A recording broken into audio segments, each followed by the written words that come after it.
And so I will just start by saying welcome, everybody, and thank you for making time for this webinar with Jennifer Lewis.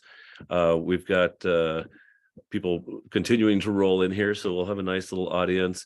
It's going to be fast and furious today because EOS is there's a fairly long book about it, and so to take a book and turn it into a webinar is an interesting task, but Jennifer's up to it. So before we get started, I wanted to mention that we have a free think coming up in about a month, April 12th, and you can find that. I'll put it in the chat, but on our events page on the website. And if you're a local member, we're going to have a member mixer coming up at the end of the month as well, March 30th or 31st, Alicia? It'll be on the 30th. 30th. Yeah. Great.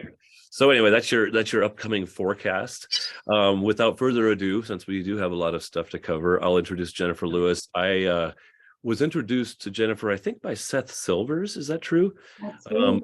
One of my fellow podcast fans here in town, and I was on the Matthews House board with Seth, and we've got a long history. And I consider myself something of a talent spotter, and so I had a cup of coffee with Jennifer and heard about her journey. She can maybe share a moment about that too, and then leading up to becoming an implementer with EOS, with the traction system. And I thought, wow, your journey and your personality are really a great fit for this. And so I'm happy to support you. And maybe, I think you're working with at least one local member, maybe a couple of them already, Jennifer. So that's great news. And so welcome, Jennifer Lewis. Thanks for sharing with our crew today. Yeah, thank you so much for having me. And I appreciate you guys all being here with me today. I never take for granted the time that you guys give to chat with me and to learn a little bit about EOS. So I'm going to go ahead and get started. And I have so many people always ask me, what the heck is EOS? And so I'm hoping to really give you a quick snapshot of what it looks like to implement EOS in your business so you can get everything that you want out of your business.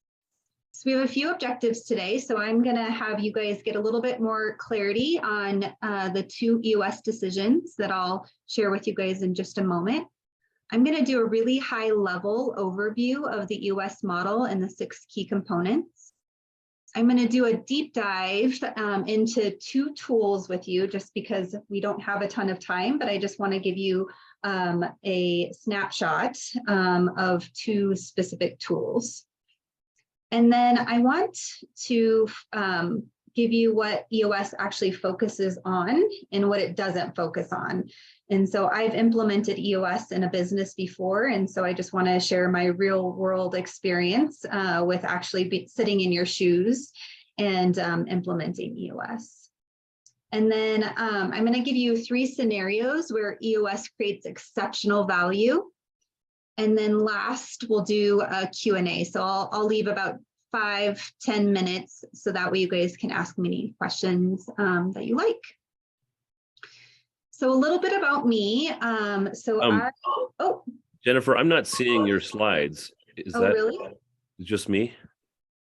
Can you I see them. Oh. I see them. Okay. Well, that's weird. That's weird that it's just me. Kurt, you might check your screen view at the top right where it says view. Oh yeah, maybe. Do maybe side by side There gallery. we are. Can you see it okay? Yep, except for the wrong thing is big and the right thing is. I'm viewing side by side gallery and it shows up pretty well. Okay, now I fixed it. Thank you. Sorry. Yeah, that's okay. So yeah, just a little bit about me. So I am a native of Colorado and I grew up here in Northern Colorado, and I grew up in an entrepreneurial family. And so I got to see all the joys and pains of running a family business, which was a lot of fun. And also I saw my parents really struggle at times too. And so when I was 15 years old, my family asked me to go get a job somewhere else in a real company, as if our sign shops were not real. But it was probably one of the best things that they asked me to do. And so I have experience in running both B2C and B2B companies.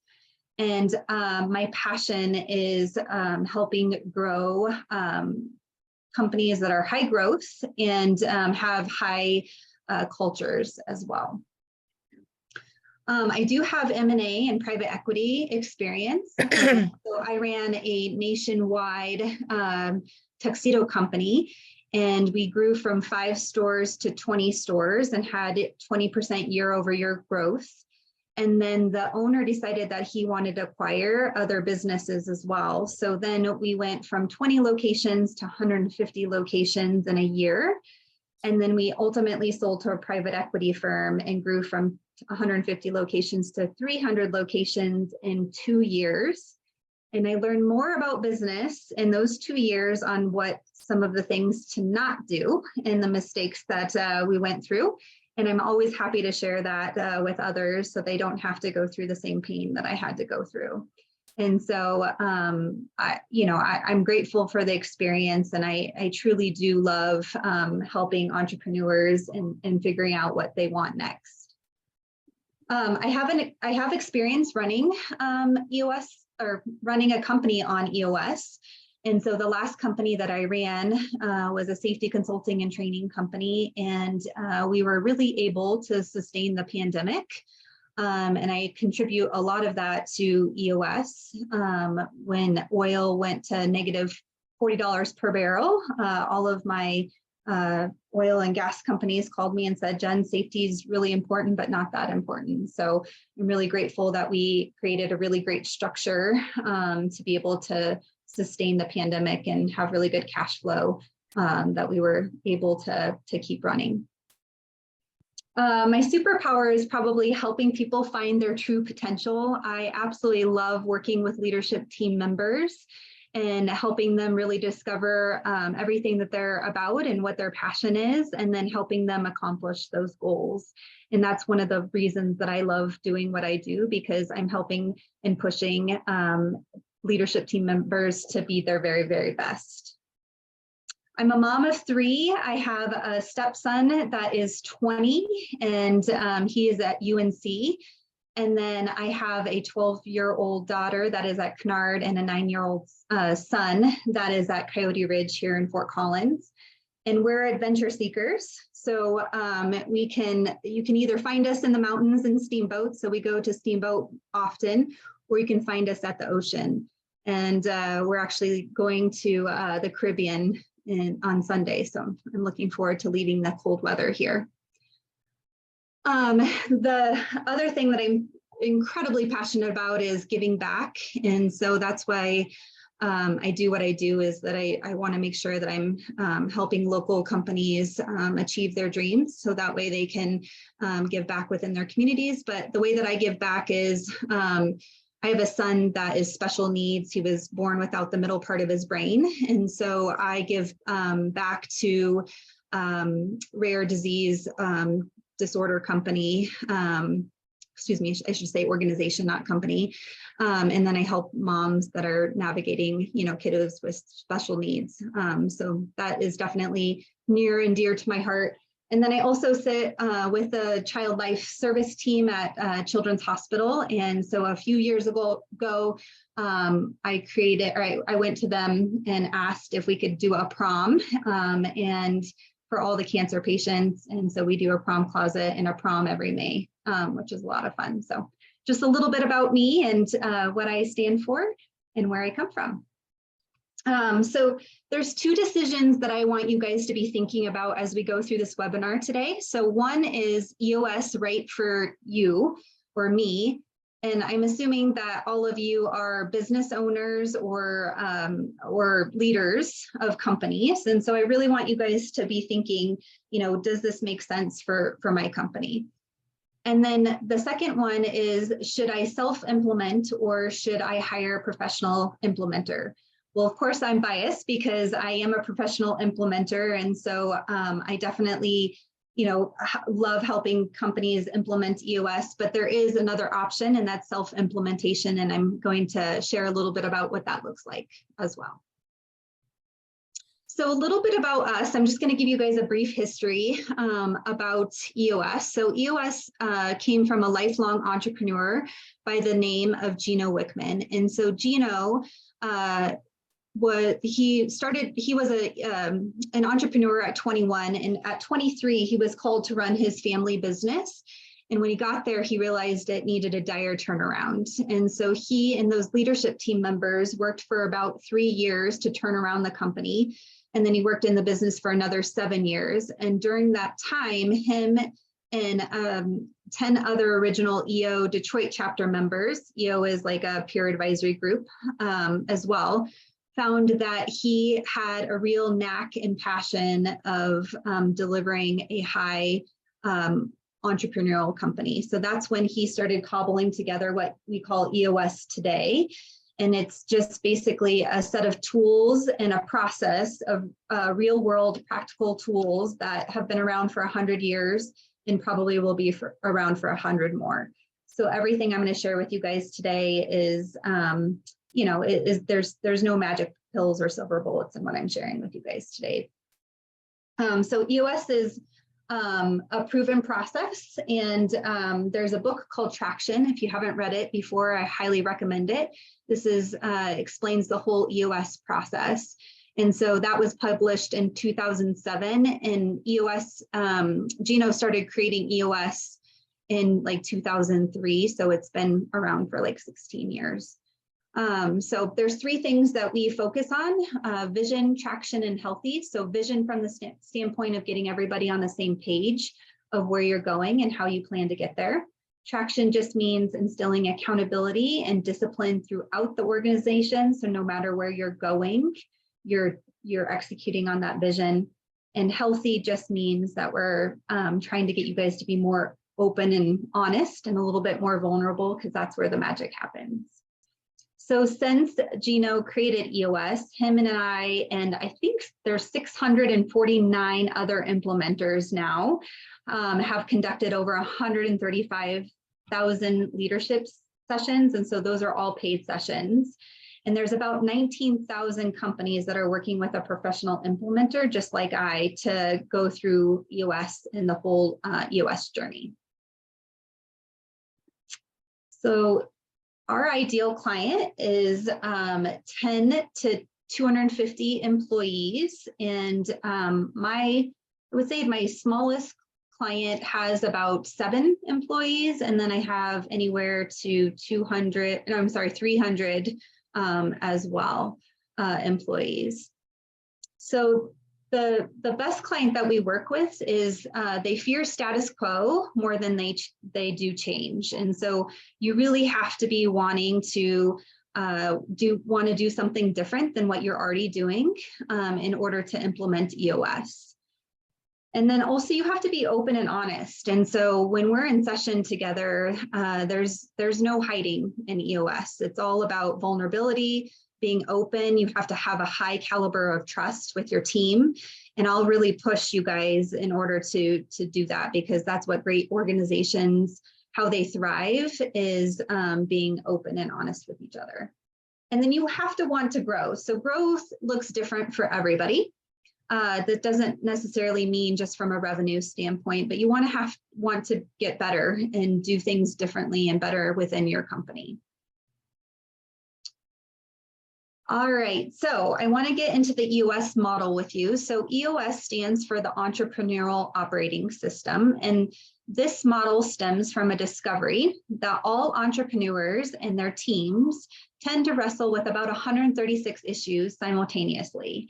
And to the extent that you can strengthen all of the 6 key components in your business, you can really run a true great entrepreneurial company. So I'm just going to go through a high level of what those components are, and then I'll do a deep dive on a couple of those components. So the first component is the vision component, and that is getting everybody on the same page of where you're going and how you plan to get there. The second key component is the people component, and that is getting the right people in your organization. And the truth is you can't execute on a great vision without great people. So we have to make sure that we have great people for your unique organization.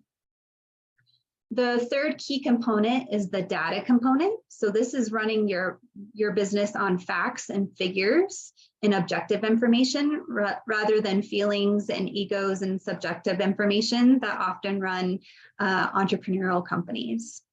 So what happens when you have the vision, the people, and the data component completely aligned? Everything starts becoming super transparent. And so that leads us to the fourth key component, which is the issues component. So we have to document all of our issues and really make sure that we set up our issues and knock them down forever. Because what happens is if we don't knock down our issues from the root, then they keep coming back over and over again. And you guys probably know a little bit about that just within local think tank and how you guys process issues as well. Yes.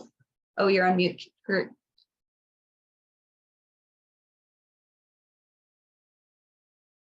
There we go. Yes, I was just going to say we've actually, we do IDS in our operations meeting. And so we're not like fully implemented, but we have a lot of principles that we have lifted. Yes, so important. So I love that. So the fifth key component is the process component. And so this is documenting all of your processes, core processes, the very best way. So that way you guys can be more profitable and have more fun in your business. And then the last key component is the traction component. And so vision without traction is hallucination. And so you really have to ensure that you guys are on your vision day in and day out in order to get the very best within your company. So that's the EOS model. And our goal is always to get 100% strong in all of these 6 key components. And the truth is you can't just execute one part of this business. It harmoniously has to work together in order for you guys to get the very most out of your company. And so, well, go ahead. Sorry, I was just going to say, do you want to wait till the end for questions, or do you want to take a quick break here based on kind of this oversight model and take a couple? Sure. Or what do you prefer? I would love to. Yeah. Well, I had a question, so maybe that's why I asked, but, and I'll go ahead and unmute everybody as well, or I guess you can figure out how to unmute yourself, that'd be best. But my question was on the right people, right seats. How are we to know? Ooh, good question. And I'm actually going to get into that in like 5 minutes. So if you can, I'll save that one. Okay, sounds good. Anybody else have any other questions? So are you going to break down each of these sections in a little bit more detail, or I was curious what the rocks were in the traction section. Yeah, great question. I'm actually going to go over that as well. So I'm going to go over 2 key components, the people one and the traction one. So both the ones that you're talking about, which is perfect. So you set me up well. Any other questions? Continue. I think it's probably might be okay if we just wait till the end, play out a little bit and have a little more time at the end. Yeah, absolutely. So like I was saying before, we want to get 100% strong, but we know 100% strong is utopia. So we're always trying to get 80% strong in all of the key components of the EOS model. And the truth is most organizations are running at about 20% and succeeding despite themselves. So my job is to help you guys really close in that gap from 20% to 80% and just keep getting you guys to get better and better each quarter. All right, so now I want to get into the people component.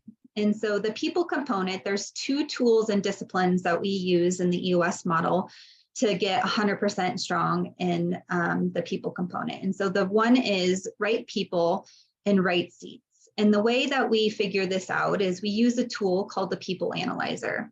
And so this is a tool that helps us make sure that everything is really black and white as far as if we have the right person in our business. The right person, they exhibit our core values and they fit our culture like a glove. And so we have to have both of those in order for that person to be the right person.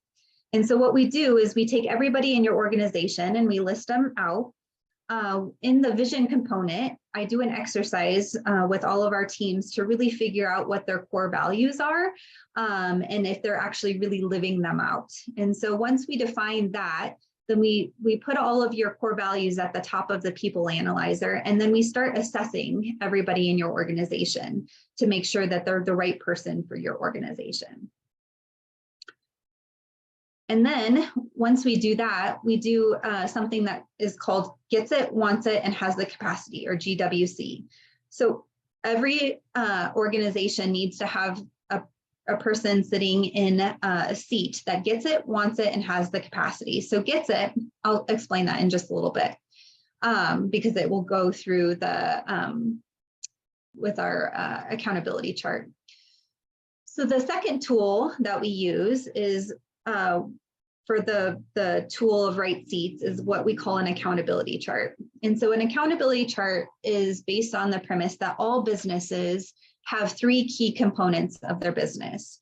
So there's a marketing and sales seat. So this is the person or the function that creates demand in the marketplace, brings back leads to the marketplace, and closes on those leads.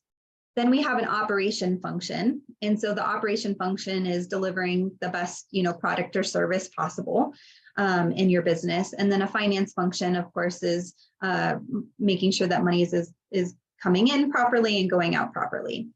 And so the truth is your organization is unique. And so we have to do an exercise to really figure out what is the right structure for your business.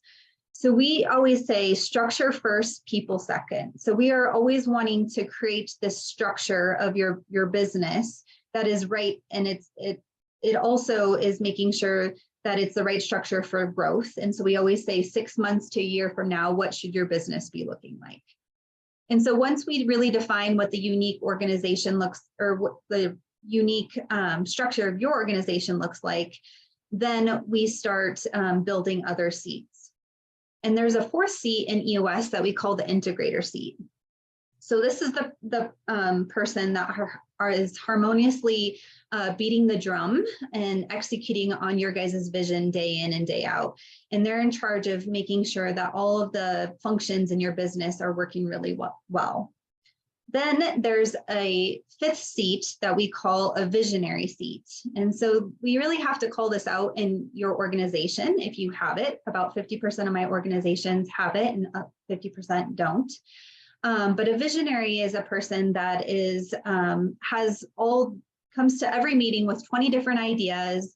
They're really 30,000 feet in the air, and they really are the person that is the idea person that's always like, we could do this, or we could do this. And so the visionary and the integrator couldn't be complete opposites of each other. But why you have to have both is because that's where the magic happens. They are different from each other. And so we really have to call out what's the structure of your business. Hey, Jennifer. Yes. I have a sneaky feeling Alicia knows a visionary. As soon as you said they're the person who comes to the meeting with 30 ideas, she got a smile on her face. Yeah, I saw that. And then I saw Kurt laughing and Deb over there laughing as well. So once we figure out what the right seats are for your business, we really have to start saying, what are the key responsibilities for this seat? So that way everybody in the organization knows what this seat is responsible for. And so we do an exercise to figure that out. And so these are just the 5 key responsibilities for the marketing and sales function for this unique organization. Once we do that for all of the seats on your leadership team, then we start building down into your organization and just figuring out what is the right structure that you need for your business. Whoops. I think I'm missing a slide here. I'm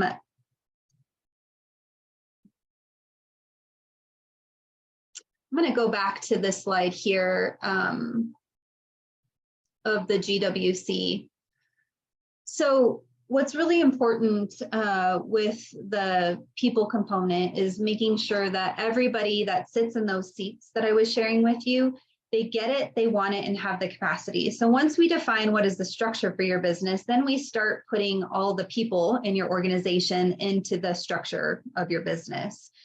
And the way that we really make sure that they fit the structure of your business is through a tool that we call Get It, Want It, Have the Capacity. So Get It means that they have the innate ability to understand that job function, those 5 responsibilities that we talked about, and that we want to make sure that they want it, right? Because there's been times you probably have seen in your business where people don't really want the seat, and you can't make anybody want the job. It never works long term. And so that's why we always have to ask each person, do they absolutely want that job, that seat? And then do they have the capacity, time capacity to do that seat as well? So that's how we use the people analyzer and the accountability chart to make sure that we have the right people in the right seat on the people component. Does anybody have any questions around the people component? The criteria on the top, Jennifer, are those typically the company values, or are they actually like specific for the different positions, the different roles? No, they are the company's values, which will never change. So great question. I have a question, Jennifer. Just is it as direct as just asking them? Do they want it? Do they have the capacity for it? Do they agree to the values? Because I think it's always easy to say, yeah, I agree to those values, but deep down, is it a core value alignment or is it not? And then again, I'm sure people could say easily that it's oh yeah, I get it, want it, and have capacity, but you know what I mean? I think there's something pretty deeper there. Yeah, absolutely. Great question. And so it's the leadership team that's evaluating all the people in your organization. And so as a leadership team, you're saying, do they exhibit our core values? And so then, as you can see, we do a plus, minus, and we have a bar at the bottom of like, what are we willing to accept? And so we do a little bit of an exercise, and they do a teaching about core values and whether people exhibit or not and what it should look like. And so then same with GWC, we do a performance evaluation of whether they get it, they want it, and they have the capacity to do it. And so it's all as a leadership team. But then also we do a tool that's not described here of just performance reviews. And so we do quarterly conversations and talk about making sure that they want that seat during that time. Mm-hmm. So it's a collaboration, one initially first from a leadership team standpoint, and then once we implement quarterly conversations with others, then we start having more conversations with the employee about that as well. Okay, thank you. Yeah, you're welcome. Any other questions? Okay. So now I want to move on to the traction component of the EOS model and talk about rocks and meetings. So rocks are just your highest priorities they're anywhere between 3 to 7 highest priorities in the next 90 days. And so in the vision component, we have a 2-page document, business document called the Vision Traction Organizer. And so rocks is really described on that Vision Traction Organizer. And we really define what those 3 to 7 priorities look like in the next 90 days. And so we do that in our session room. And so that is what rocks is. And Alicia, was that your question, is what a rock is? Yeah, and actually, Kurt has probably learned of this before because I've heard him use the term, and I wanted to hear how you defined it, so that sounds appropriate to what I've learned so far. So thank you. Yeah, you're welcome. So that they're our biggest priorities of what everybody needs to accomplish. And then we also use a tool called a meeting pulse. And so this is where we start our 90-day world. And I'll explain the EOS process, which is a 2-year journey, in just a moment. But we really meet every 3 months in order to create that 90-day world. The one thing about meeting pulses is that we have to stay super consistent and disciplined. And so we need to do the meetings on the same day, the same time. We have to start on time, end on time, and use the same agenda in order for us to get traction. And so there's a meeting that we use called the Level 10 meeting. And this is one of the best tools to get some serious execution done in your business. And so the way that it works is we always start with good news. We always share one personal and one professional good news. And a couple of reasons that is one, we want to, create a culture of knowing each other, right? And then also when we start with good news, it releases endorphins in our brains and helps us process issues a little bit better. So that's why we always start with good news. And it's just 5 minutes. Then there's tools that we use in the EOS model. One is called Scorecard. And so these are basically just all of the measurables that is going to tell you the health of your business.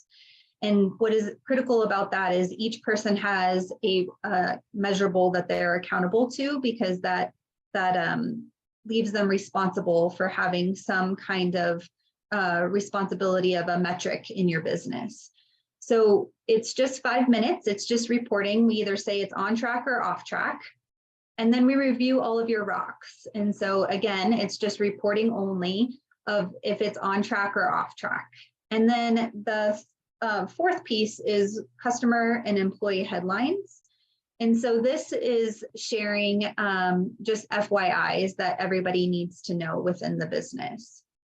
And so again, just 5 minutes. Out of all of our meetings, we always have a to-do list. And so this just is for us to come check back in as a leadership team and say, did we get it done or not done?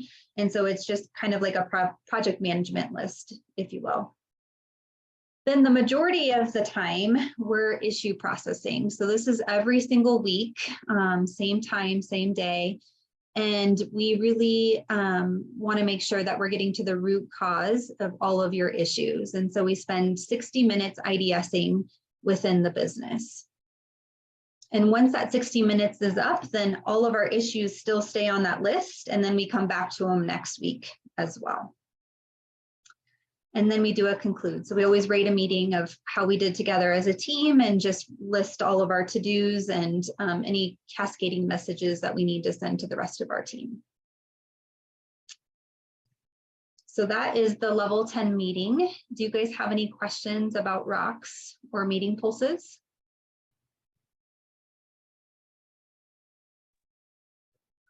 What if you don't have 60 minutes worth of issues? It's a great question. I have not run into a business that doesn't have 60 minutes of issues yet, Kurt. So how do you decide which 60 minutes? Like, how do you rank the issues and importance and kind of spread access to the microphone in that space? Great. So we have a list of issues. We have a software that we use to monitor all of our Level 10 meetings. Some people that are self-implementing, they'll just use a spreadsheet. But you always have a list of all of your issues that stay on your meeting every single week. And so it's really quick. We just say, okay, what are the top 3 issues that is most critical for us to move the company forward this week? And it doesn't take a lot of, like discussion of what we're going to actually, IDS. It's just 1, 2, 3, and we just start IDSing right away instead of, discussing what we're going to IDS.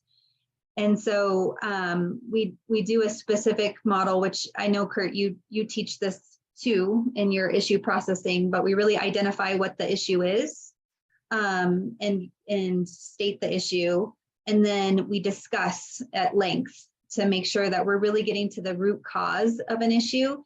And usually root causes are either 1, it's a people issue, or 2, it's a process. 1, we don't have a process for it and we need a process for it, or somebody's not following a process. And so it's interesting how those kind of are like the commonalities of the issues that we have in our business.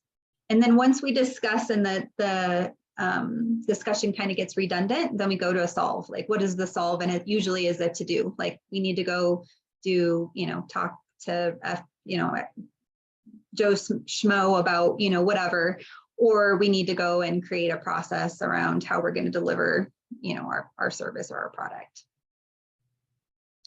And I assume this is just leadership team meetings, right? Because I'm a smaller company with 7 employees. So, but this would just be the leadership, correct? Correct. Okay. Yes. Yeah. And leadership, I'm to, say like 7 people. I have a 7-person company and there's 3 people on the leadership team. So yeah, and it works great as well. Awesome. Okay. So now I want to move on to what you guys should know. So EOS promises vision, traction, and healthy. And so we're really wanting to make sure that we're getting everybody on the same page and that we're instilling this execution piece in a really healthy way. And then we're helping you guys get better as leaders. And we do this through laser focused on leadership and management and accountability, or what we call LMA for short. And so we have to get better as leaders in order for us to build a really great company. And so that's what EOS promises. And then also delivered by an operating system that's composed of simple time-tested tools, the foundation of a world-class small to mid-sized businesses. So what that means is that these tools have been tested for hundreds of years. So it's not any like crazy strategy. Less is more in EOS, and that's what makes it so wonderful.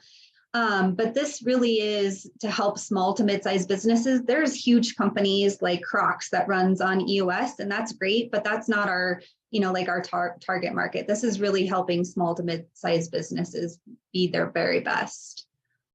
My take, EOS gives a leadership team a way to create new leaders in businesses and starting with ourselves. So me, I realized that even though I was running companies before I got introduced to EOS, that I wasn't always being the best leader that I can be. And so that's what EOS is about, is really pushing you to be a better leader and helping your employees rise to leadership positions as well, and helping them become better leaders. And then the truth is EOS is challenging and sometimes really hard. And so I want to put that out there, because we always say that, this is simple, but not easy. And so if you guys want to really get what you want out of your business, you have to realize, and you guys are all, entrepreneurs or leaders, so you realize that it's going to take some hard work. And sometimes it doesn't work. EOS sometimes does not work for companies if they're not willing to do the hard work. I was just going to make a comment, Jennifer, that between yourself and Ken Schrader and a couple of other EOS facilitators, they're always fans of peer advisory. You mentioned Entrepreneurs Organization earlier, and I think it's because it is hard, and so that EOS implementer kind of gains a benefit from that peer pressure applied by a group that knows that they're implementing EOS and can hold them accountable to it. Yes, yeah, for sure. Yeah. So I would say there's always a risk when you're, implementing something in your business, and you have to be willing to do the hard things. I have a buffalo in my session room that, it's a representation of how leaders should be more like buffaloes. And the reason that is because when there's a storm, buffaloes go towards the storm. They intuitively know that they want to go towards the storm instead of away from the storm, or go with the wind. Because if you can go towards the storm and do the hard stuff and be vulnerable and go through that storm right away instead of shying away from it, then you'll get through the storm a little bit faster. And so it's just one of those good representations that as leaders we need to be more like buffalo. The obstacle is the way. That's right. Love that book. So how is EOS challenging? So EOS is all about the leadership fundamentals. And so when you're dealing with people and really making sure that you have the right people for your organizations, that just can be challenging. And so we really need to make sure that we're taking a really good look at that. EOS puts a big spotlight on what's lacking fast or what's not working fast. And so it gets laser focused and kind of like magnifies what are things in your business that are not working. And so if you're wanting to hide things or push things under the rug or put it underneath the desk, you can't hide for very long of what's actually happening in your business. So I would just say that sometimes is challenging when you're entrepreneurs and business owners to have to take a look at that, but that's where the magic actually happens.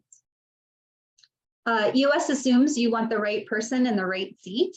And so we're always moving towards that, like making sure that you have the right structure for your business and you have the right people in your business. And that if you don't, that you guys are actually making the hard decisions to do so. And so you probably have heard often hire slow and fire fast. And so we really, are true to that saying as well. EOS has almost zero tactical experiences or tools or even how-tos for sales, operations, and finance. So I just want to put that out there that this is not all about like creating your marketing strategy or, figuring out how to, run your warehouse a little bit better if you have a warehouse, or how to do a finance strategy and cash flow projections. That's not what EOS is about. This is an operating system and a human energy system. And so we can recommend experts like, Dennis, who is great at sales strategy and, other people in the industry, but that's not what EOS is about.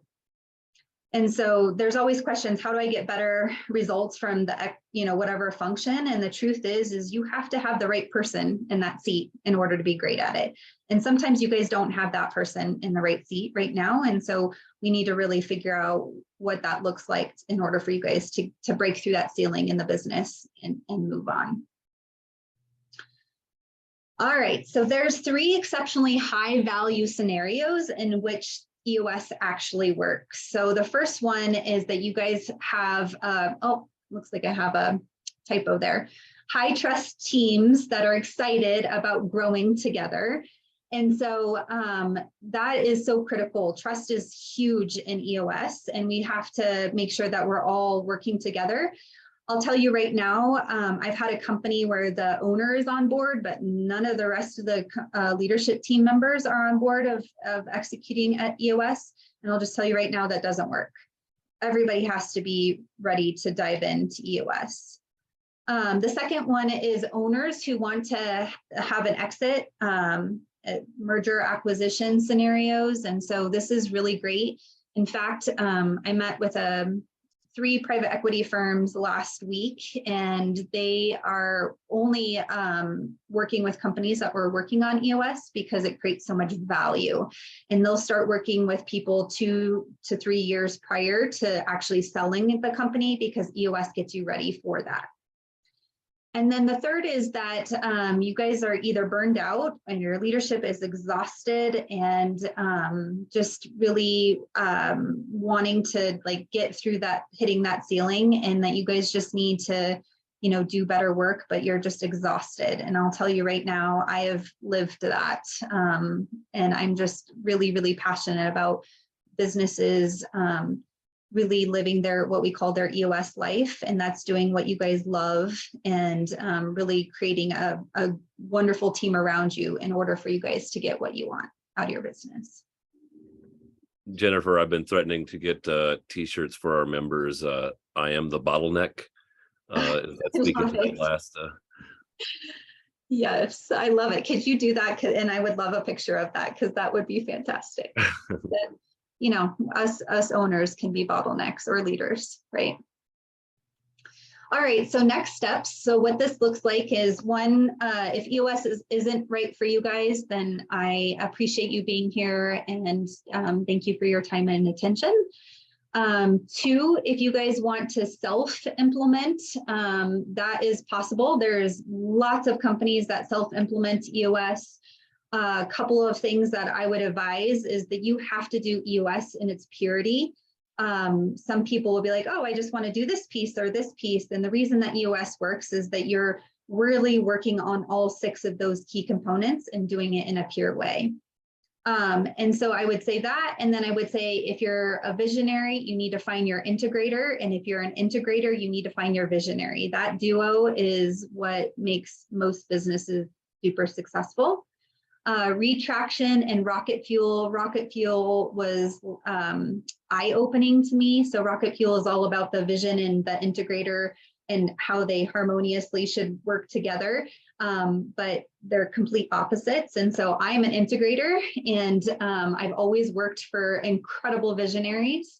And I was like, wow, this is a huge aha for me of like why we're so different and why it's so beautiful at the same time.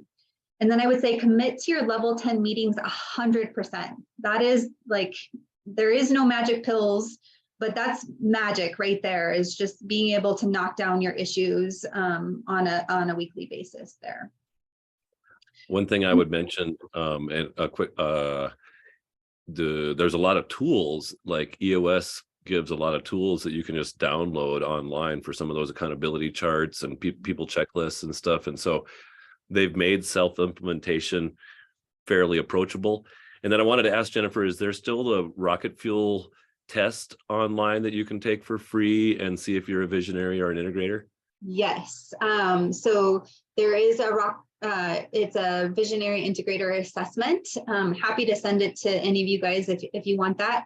There's also a free university out there. It's called Rocket Fuel University. And so there's, I think, 7 different modules of how to be either a really great visionary or integrator, and how to have that really, good duo team and how to do that really well. So I would highly recommend that. Cool. I saw that you had a question earlier. Would you share these slides with our audience? Oh, yeah, Okay. absolutely. Maybe you could send a link for that rocket fuel test at the same time. Absolutely. I would be happy to. Well, thank you. You're welcome. So then the last thing is if you want to work with a professional EOS implementer, then I want to share the exact process that I take quickly. And I know we're running out of time here. So the way that the EOS process works is if you say that you want to work with an implementer, I would do a free 90-minute workshop with you and your leadership team members. And so I share a little bit about EOS to get everybody on the same page of what EOS is, share my story, and then I turn the tables on you guys, and I want to hear more about your business and what are you guys really good at, what are you struggling with, and really get to know you guys a little bit better.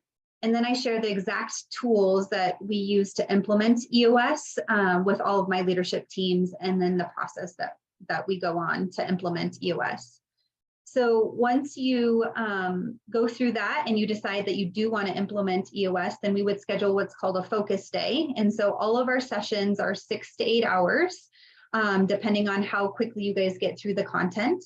And so I would do a teaching about how all businesses will hit a ceiling multiple times in the lifespan of a business. We'll do a huge deep dive on your accountability chart and really spend a significant amount of time building the structure of your business. And then right away, we start on traction. And so we build rocks from day one of what are your highest priorities for the next 90 days. And then I teach you a meeting pulse, and we develop what your scorecard should be. Then we meet 30 days later, and we do vision building day 1, which we do an exercise to figure out what your core values are, your core focus, and your 10-year target.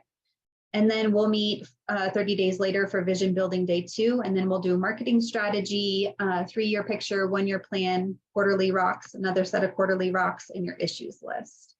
And then we start that 90-day world where we start meeting quarterly. And so that's where we do your quarterly pulsing, your focus, your traction. We spend a significant amount of time IDSing and building your guys' rocks and really working on team health. And so then we do a 2-day annual planning at the end of each year, and that's more of like a retreat style. So the EOS process is a 2-year journey. So my job is, as an implementer, is to teach you guys EOS purity and not instill myself in your business, but help you guys really become experts of EOS. And then I have you guys graduate after 2 years. So that's the EOS process. Any questions for me? I saw one question about what do these full day quarterly meetings cost, I think. Yeah, so the 2-year journey is about a $50,000 investment. So one of the things about EOS is we have no contracts, and our guarantee is if you do not get value out of the session, then you just don't pay me. And so that's keeps me on my toes and making sure that I'm a really great. Can we still have you come back next quarter? No, just kidding. No. You're done. Like, if I'm not giving you value, you'll know right away after focus day if you guys want to keep going with EOS and if it's going to be great for you. And Kim O'Neill, I don't know if you've read the Traction book, but you should, because you're probably about the same as Jennifer here on the integrator scale, would be my guess. We're the executors of the business. Well, and just as I recall my podcast with Kim, just kind of going from department to department, making it work better along the journey until that she became the COO, basically. Oh, I love it. Yeah, that's great. We got a couple more minutes for questions here.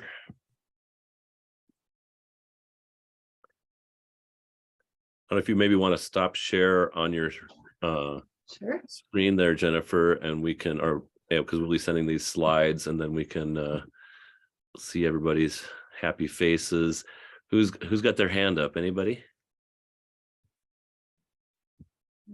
Well, I think I would really encourage everybody to take that the visionary integrator element of this seriously, and even to test yourself, see where you lie, because of sometimes I've seen a lot of businesses that were founded by integrators, but that kind of somewhat lack that vision pull as well. It's not as common, but it's definitely happens. And so sometimes partnerships develop that way too, just kind of intuitively, where one person is that visionary figure and the other one's the integrator, and they have never heard of Traction, but they've been doing it.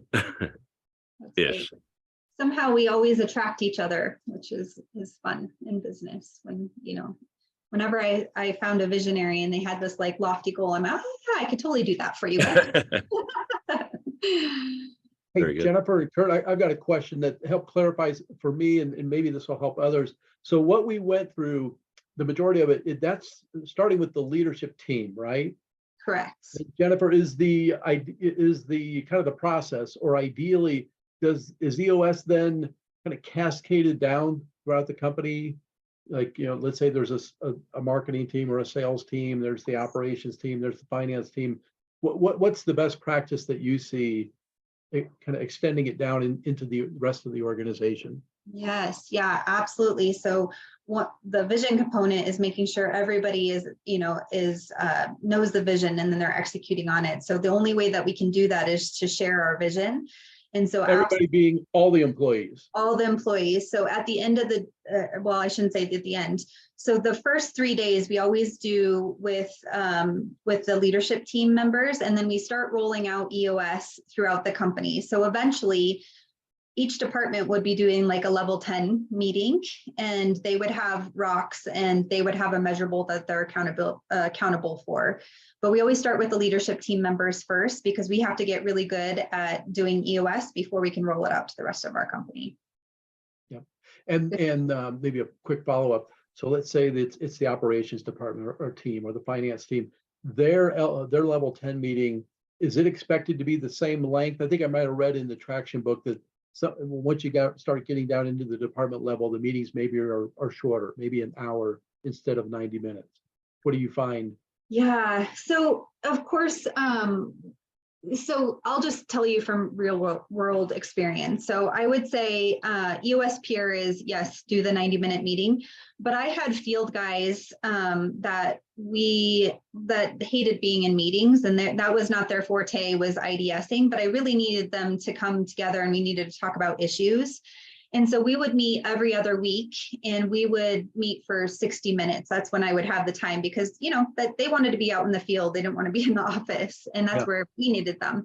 And so I think you really have to customize it, and as far as like what that looks like from a departmental level of what's going to be best. And it just didn't work for me to do every week for 90 minutes, because it was just a little bit much.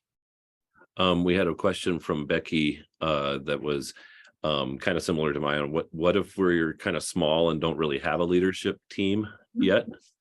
What do we do then? And I think Becky would identify as a visionary as well, probably. Yeah, so I have a husband-wife duo that's just the two of them, and so we're building EOS and they want to grow. And so we're building what their leadership team will look like, but we're just starting with the people within your business first. So if you have you and just one other person, then you just start with them. Yeah, and Becky, it might be even such that you take your top 3 candidates that are on your team and have them take the visionary integrator test. And if they're a strong integrator, let's talk more and have coffee. Yeah, that's right. Yeah, that's kind of what I'm trying to narrow down, that leadership team, and started reading the book. So I'm loving what the content and stuff. So, but I feel a lot of pressure to make sure I have a good leadership team. I'm a little nervous about going down that path. I will say EOS is a process. It's not something that you don't just start one day because you have the best team, possible. It's just you start it and then you start building it, just kind of like how you started your business. Okay. Well, I don't want to wrap it up, but I have to. I've got somebody waiting here for me, and I promised to get you guys all out at 10 o'clock. And so I'll just say thanks, Jennifer, for being here, for being a part of this. We will send the slides and that test link out to you all. If you're not listening to the Loco Experience podcast yet, Jennifer's a future guest, but we've got several visionary integrator tales out there that you can learn from a little deeper story too. So check that out. And thanks again, Jennifer. Yes, any last words? Thank you for having me. And again, I appreciate that you guys just taking the time out of your busy days. And if you have any questions, feel free to reach out. I'm just here to help. Cool. All right. Thank you. Take care. Thank you. Bye. Thanks. Great job. Thank you.